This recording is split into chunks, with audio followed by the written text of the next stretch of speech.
गोवा का फीस्ट है, इसके लिए आईडी कार्ड वगैरह वो आईडी प्रूफ ये इसके बारे में कुछ ब्रीफिंग करो sir.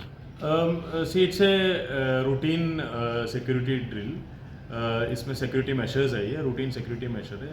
Whenever there is a lot of gathering, we check all the persons. But Goa police will ensure that there will be no inconvenience caused to anyone.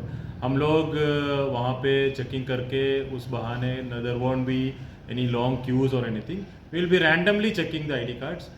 Ensuring that during the crowds everybody is able to enter the premises very without any hindrance.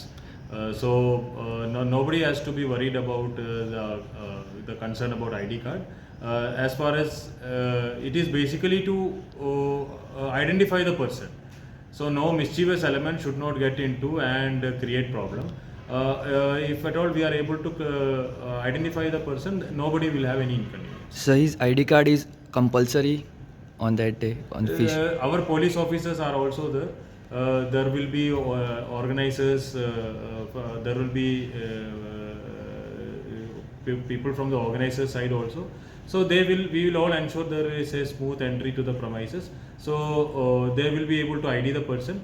If at all person is not able to be ID'd, they may have to be shown the ID card. Even if they carry the ID card in the mobiles also, that will work.